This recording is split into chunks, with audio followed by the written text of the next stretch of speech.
My name is Kara Korodudu. This is our special weekly bulletin. And these are our top stories for this week. Sunak and Starmer clash in testy final UK TV debate.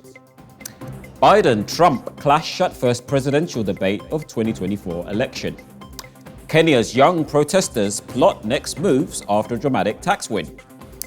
Iran votes for new president amidst voter apathy, mounting pressure. And now stories. Sunak and Starmer clash in testy final UK TV debate. In their final debate before the upcoming election, British Prime Minister Rishi Sunak and Labour leader Keir Starmer engaged in a fierce confrontation, exchanging personal criticisms regarding their own credibility and that of their respective parties.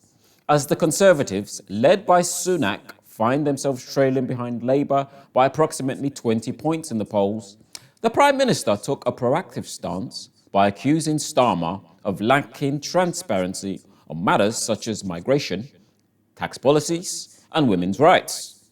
Sunak further urged voters to resist succumbing to the influence of the Labour Party. Starmer retorted that Sunak's wealth made him unable to comprehend the worries of the average Briton. According to a quick YouGov survey, the debate ended in a draw, with both candidates at 50% regarding immigration, a major concern for British voters. Sunak dismissed Starmer's proposal to repatriate migrants to their countries of origin, pointing out that many had fled from Iran, Syria, and Afghanistan. Will he have a meeting with the Iranian Ayatollah? Will he attempt to negotiate with the Taliban? It's utterly illogical. You're treating people as if they're foolish. Polls suggest that Labour's Starmer is poised to secure victory in the election by a significant margin, putting an end to 14 years of Conservative governance. The two candidates have engaged in numerous debates on public appearances with voters emphasising their respective qualifications to lead the nation.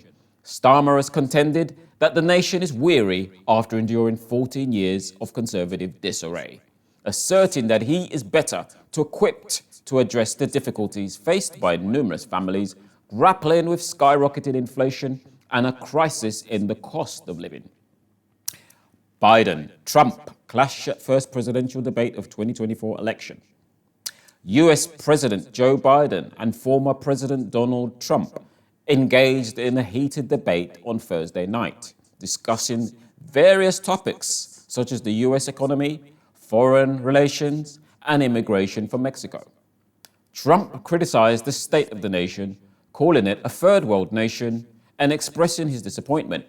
He also blamed Biden for the lack of respect towards the United States, claiming that other countries view Americans as unintelligent.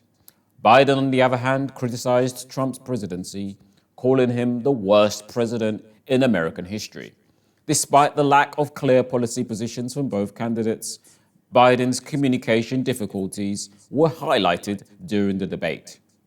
According to Michael Kimmage, a history professor at the Catholic University of America, the predominant aspect of the evening was Biden's tone of voice, which lacked confidence and assertiveness. His struggle to provide clear and logical responses to questions was evident, occurring approximately half of the time. However, the other half of the time, he managed to maintain his composure and deliver coherent answers. Additionally, there were instances where he lost his train of thought. Kenya's young protesters plot next moves after a dramatic tax win, following their remarkable achievement in hailing $2.7 billion in tax increases.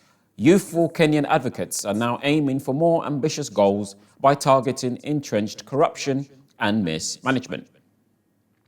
Demonstrators argue that the finance bill abandoned by President William Ruto last Wednesday was merely a manifestation of the issues afflicting a nation where numerous young individuals face limited employment opportunities despite robust economic expansion.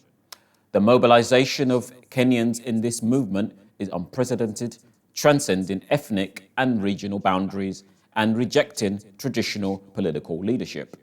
Unlike past protests, led by elites, resulting in power-sharing agreements with minimal gains for demonstrators. This movement aims for broader, long-term objectives.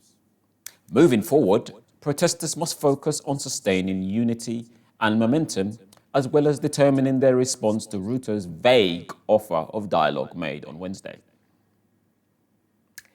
Iran votes for new president amidst voter apathy, mounting pressure.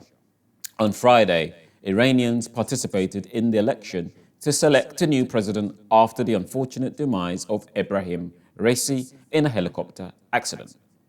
The voters had a limited choice among 4 candidates who were closely aligned with the supreme leader. This election took place during a period of mounting public discontent and heightened international pressure on Iran. Additionally, the timing of the election coincided with escalating regional tensions, including the ongoing conflict between Israel and Iran's allies, Hamas in Gaza and Hezbollah in Lebanon. Furthermore, Iran faced increased pressure from Western nations regarding its rapidly advancing nuclear program. The election is not expected to result in significant changes to the policies of the Islamic Republic, but it could impact the Ayatollah Ali Khamenei, who has been in power since 1989 at the age of 85. Khamenei urged for a larger voter turnout to address a legitimacy crisis caused by public dissatisfaction with economic difficulties and restrictions on political and social liberties. The endurance, power, honor, and standing of the Islamic Republic rely on the participation of the people, Khamenei stated on state television following his vote. A high turnout is absolutely essential. And that's all the news roundup. Thank you and goodbye.